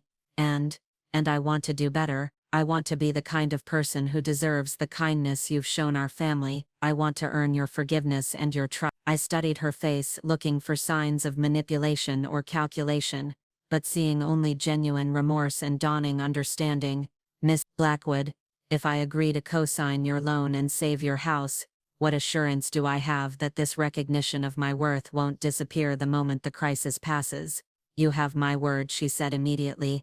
Your word, Mrs. Blackwood, didn't prevent you from humiliating me 3 days ago. I need something more concrete than promises. I pulled out a final document from my briefcase, a loan modification agreement I'd prepared over the weekend. If we proceed with this arrangement, you'll be signing more than just a co-signer agreement. You'll be agreeing to terms that ensure this family treats all its members with respect going forward. Gerald Morrison leaned forward with interest. What kind of terms? Terms that make it clear that this rescue comes with conditions, I said, sliding the document across the table. Terms that ensure Mrs. Blackwood remembers who saved her family when she's tempted to return to her old patterns of behavior. Vivian reached for the document with trembling hands, understanding that her family's future and her own dignity hung in the balance of whatever was written on those pages. Vivian's hands shook as she read through the loan modification agreement I'd prepared. The document was comprehensive, written in the precise legal language that protected both parties while establishing clear expectations for moving forward. But beyond the standard financial terms, there were clauses that addressed the real issue at the heart of this crisis: respect, recognition, and the fundamental values that should govern family relationships. Section 43, Vivian read aloud, her voice faltered. The borrower acknowledges that the cosigner has provided substantial financial support to preserve the family residence and agrees to publicly recognize this contribution at the next family gathering. She looked up at me with a mixture of shame and understanding. You want me to tell the family what you've done for us, Mrs. Blackwood? Your entire family watched you humiliate me on Thursday. They heard you call me worthless and ban me from future gatherings. Charlotte, Tyler, Uncle Robert, They all sat there while you systematically destroyed my reputation. If I'm going to risk my financial future to save your house, they need to understand exactly who I am and what I've contributed to this family. Gerald Morrison was reading over her shoulder, his accountant's eye catching the implications of each clause. This section about financial transparency, Mrs. Chen, you're requiring monthly reporting on all household expenses and income sources. Morrison, I'm about to personally guarantee a $2.1 million debt for someone who's already proven she can't manage her finances responsibly. As co-signer, I have the legal right to oversee the loan management to protect my own interests. I turned back to Vivian, who was still processing the scope of what I was requiring. Mrs. Blackwood, look at Section 5. She found the clause and read silently, her face growing pale. All major financial decisions affecting the property require co-signer approval. That's correct. If I'm legally responsible for this debt, I'm not going to watch you take out additional loans against the equity or make financial commitments that could jeopardize the payment schedule. This house has been in your family for 3 generations. I'm ensuring it stays that way by preventing the financial mismanagement that created this crisis. Marcus leaned over to read the document, and I watched his expression change as he understood what I was proposing. Sophia, these terms, you're essentially taking control of Mai's finances. I'm protecting both our interests, Marcus. Your mother has demonstrated that left to her own devices, she makes financial decisions that threaten the family legacy she claims to value. Someone with actual financial expertise needs to provide oversight. Vivian set the document down and looked at me with something approaching desperation. Sophia, these conditions are very comprehensive. The monthly family dinners where you're guaranteed a seat, the requirement that family members treat you with respect, the financial oversight, you're essentially restructuring our entire family dynamic. Mrs. Blackwood, you restructured our family dynamic on Thursday when you expelled me from it. Now I'm offering you a chance to rebuild that dynamic on a foundation of truth and mutual respect rather than assumptions and cruelty. I pulled out another document, a comparison that Gerald Morrison would find particularly illuminating. Mr. Morrison, these are the standard terms Mrs. Blackwood would face if she tried to secure this cosigner arrangement through any other qualified individual. Gerald reviewed the document quickly, his eyebrows rising as he processed the numbers. Mrs. Chen, these terms you're offering are extraordinarily generous. The interest rate reduction alone would save Ms. Blackwood over $3,000 per month compared to market rates for someone in her credit situation. That's correct. I'm offering Mrs. Blackwood the most favorable financial arrangement possible, while also establishing safeguards to prevent future crises. The alternative is foreclosure, bankruptcy, and the loss of everything her family has built. Vivian was staring at the papers spread across the table, the weight of her decision evident in every line of her body. If I don't sign this agreement, what happens? Foreclosure proceedings begin this afternoon. Your house goes to auction within 60 days. Based on current market conditions, you'll likely owe the bank approximately $450,000 even after the sale, which will force you into personal bankruptcy. You'll lose your home, your financial future, and your family legacy. The stark reality of her alternatives hung in the air between us. Gerald Morrison cleared his throat nervously. Mrs. Blackwood, from a purely financial perspective, this agreement represents your only viable option. Chen's terms are actually quite reasonable given the risk she's assuming. But from a personal perspective, Vivian said quietly, I'm essentially admitting that I need my daughter-in-law to save me from my own mistakes, and I'm agreeing to let her oversee my life going forward. Mrs. Blackwood, I said, my voice taking on a gentler tone, you're agreeing to let someone who loves your family and has proven her commitment to preserving your legacy help you make better decisions going forward. Someone who's already invested $100,000 of her own money in keeping you in this house. Marcus spoke up, his voice heavy with emotion. Ma, look at what Sophia's offering. She could let you lose everything and walk away. She could let you face the consequences of how you've treated her. Instead, she's offering to save your house and give you a chance to rebuild our family relationships. But the conditions, Vivian protested weakly. The public acknowledgement, the family dinners, The financial oversight are exactly what you deserve, Marcus said firmly. Ma, you humiliated my wife in front of our entire family while she was secretly keeping you from losing your house. The least you can do is publicly acknowledge her worth and treat her with the respect she's earned. I watched Vivian wrestle with the choice before her. Pride warred with necessity. Old assumptions battled new realities. This was the moment when she would either choose to evolve or choose to lose everything. Mrs. Blackwood, I said quietly, I want you to understand something important. This agreement isn't about punishing you or controlling your life. It's about ensuring that this family operates on principles of mutual respect and honest communication going forward. I pointed to a specific clause in the document. Look at section. After 2 years of successful payments and demonstrated family harmony, the oversight provisions automatically sunset. This isn't intended to be permanent. It's intended to be transformative. Gerald Morrison nodded approvingly. That's actually quite fair, Mrs. Blackwood. Chen is essentially offering you a path back to full autonomy, contingent on proving that you've learned from this experience. And if I sign this, Vivian asked, what happens immediately? Immediately, I transfer $50,000 to bring your account current and stop foreclosure proceeding. We restructure your loan with more manageable monthly payments. Your house is saved, your credit is protected, and your family legacy is preserved. And I attend the next family gathering as an honored guest rather than someone to be ashamed of. I take my rightful place at your table, not as Marcus's charity case, but as the successful professional who's been protecting your family's interests for years. Vivian closed her eyes, and I could see her making calculations that went far beyond the financial. She was weighing her pride against her family's future, her old assumptions against new realities. There's one more thing I need to know, she said, opening her eyes to look directly at me.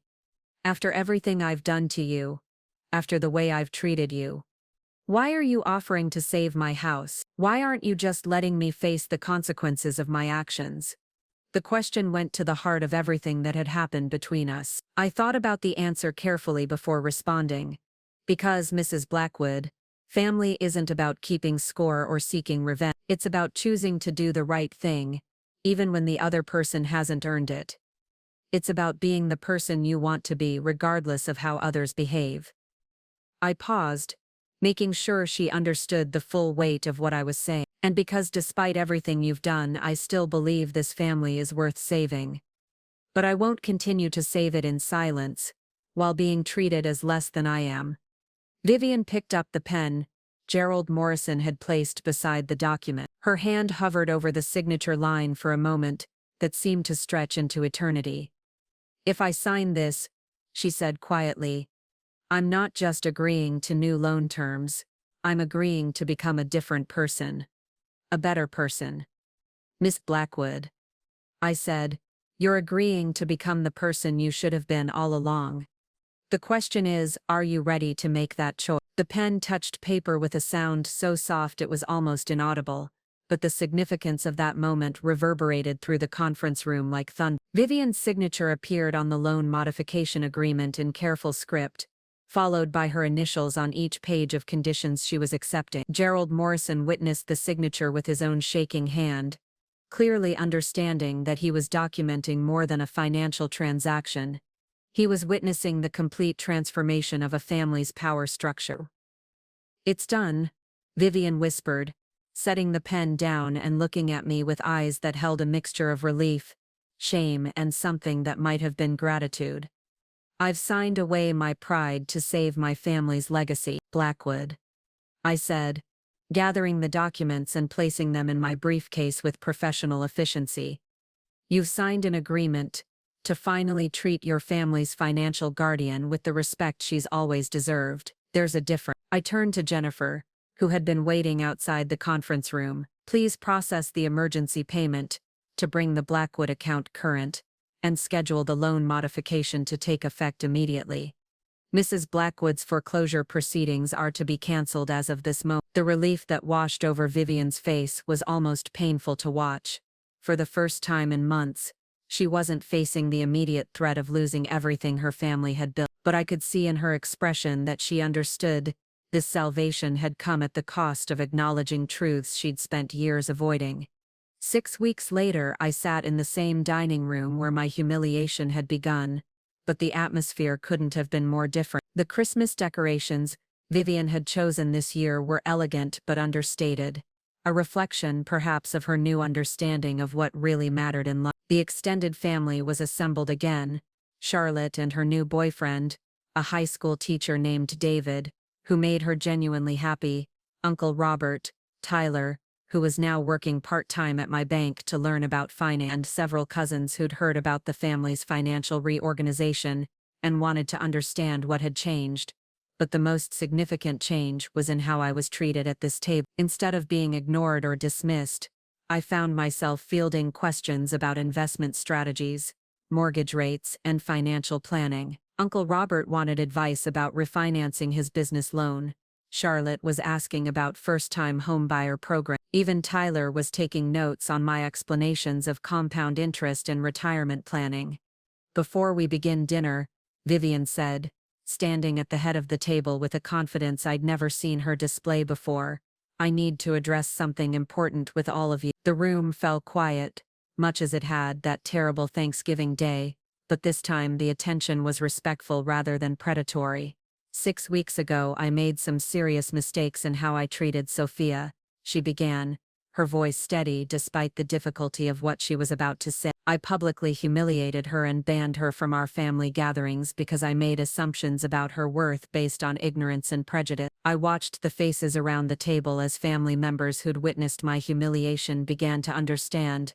They were about to learn something significant. What I didn't know, what I'd never bothered to learn, was that Sophia is a senior vice president at Cornerstone Financial Group, one of the most successful mortgage executives in the region. She holds an MBA from Wharton and has been managing a portfolio worth hundreds of millions of dollars. Charlotte's mouth fell open. Tyler actually dropped his phone. Uncle Robert was staring at me like he was seeing me for the first time. "More importantly," Vivian continued, "Sophia has been secretly supporting our family for years. She's paid nearly $100,000 out of her own pocket to keep me in this house. She's used her professional influence to secure favorable treatment for our family's finances. She's been the guardian angel protecting everything we hold dear, and I repaid her kindness with cruelty and exclusion." The silence that followed was heavy with shame and realization. I could see family members mentally reviewing years of interactions, understanding now why I'd been so quiet about my work, so modest about my contribution. "Sophia," Vivian said, turning to address me directly, "I want everyone here to understand that you are not just welcome at this table. You are essential to this family's well-being. You've earned your place here through generosity, intelligence, and a commitment to preserving our family legacy that puts the rest of us to shame." She paused, clearly struggling with the emotions of this public acknowledgement. "I'm sorry it took nearly losing everything for me to understand what Marcus saw in you from the beginning. You're not just a wonderful wife to my son, you're the financial foundation that's kept this entire family stable." Charlotte was the first to speak. "Sophia, I had no idea. All these years I thought you were just, I liked you but I never understood." She trailed off, clearly realizing how her assumptions had mirrored her mother's. "I think that's the point," I said gently. "We all make assumptions about people based on limited information. The important thing is being willing to admit when those assumptions are wrong and work to do better." Marcus reached over and took my hand. "I'm still learning things about my wife that amaze me," he said, "like the fact that she's been supporting my photography business with equipment purchases I thought were gifts from her modest bank job." The revelation prompted a round of laughter that felt genuinely warm rather than awkward. Tyler looked up from his phone where he'd apparently been researching my professional credentials. "Aunt Sophia, it says here you were featured in Financial Executive magazine as one of the 40 under 40 rising stars in banking. That's really impressive." It was a nice recognition, I acknowledged. "But Tyler, what I hope you'll learn from this situation is that impressive credentials don't matter nearly as much as how you treat people. Success is meaningless if you use it to look down on others instead of lifting them up." Uncle Robert raised his wine glass. "I think we should toast to second chances and to family members who protect us even when we don't deserve it." As glasses clinked around the table, I felt a warmth that had been missing from family gatherings for years. This wasn't the forced politeness that had characterized our previous interactions, but genuine respect and affection built on truth rather than assumption. Later, as we cleared dishes and prepared coffee, Vivian approached me in the kitchen, the same space where she'd delivered her devastating ultimatum 7 weeks earlier. "Sophia, I need you to know that signing that agreement was the best decision I've ever made. Not just financially but personally. You forced me to become someone better than I was." "Mrs. Blackwood, Vivian," she corrected. "Please, after everything we've been through, I think we've earned the right to use first names." I smiled at that small but significant gesture. "Vivian, I want you to know that helping your family wasn't about proving a point or getting revenge. It was about believing that people can change and that families are worth fighting for, even when they don't fight for you, especially then, because someone has to be the person who chooses kindness over cruelty, understanding over assumptions, and love over pride." She nodded, wiping tears from her eyes. "I spent so many years thinking that protecting my family meant keeping the wrong people out. I never understood that sometimes the right people are already inside, just waiting for us to recognize their worth." As we rejoined the family in the living room, I reflected on how completely the situation had transformed. The house that had been days away from foreclosure was now secure. The family that had been fractured by assumptions and pride was rebuilding itself on foundations of truth and mutual respect, and the woman who'd been called worthless was now recognized as the family's financial cornerstone. Marcus caught my eye from across the room and smiled, the kind of smile that spoke to shared understanding and renewed partnership. Our marriage had survived this crisis stronger than before, built now on honesty rather than half-truths and protective assumptions. 6 months later, Vivian made her final mortgage payment 2 years ahead of schedule, having learned to live within her means under my gentle but firm financial guidance. The oversight provisions of our agreement had already sunset, but she continued to ask for my advice on major financial decisions, not because she was required to but because she'd learned to value my expertise and judgment. The Blackwood family Christmas card that year featured a photo of all of us around the dining room table, with Vivian's arm around my shoulders and a caption that read, "Grateful for family, grateful for second chance, and grateful for the people who see our potential even when we can't see it ourselves." Sometimes the person you underestimate turns out to be exactly the person you need most, and sometimes being forced to confront your assumptions is the best gift life can give you, even when it doesn't feel like a gift at the time. The Blackwood family legacy was preserved, but more importantly, it was transformed into something worthy of preservation, a family that valued each member's contributions regardless of appearances, and that understood the difference between true worth and assumed status. And that transformation began with a simple but powerful lesson: never judge someone's value based on what you think you know about them, because you might just be dismissing the very person who holds the key to everything you're trying to protect. Up next, you've got 2 more standout stories right on your screen. If this one hit the mark, you won't want to pass these up. Just click and check them out.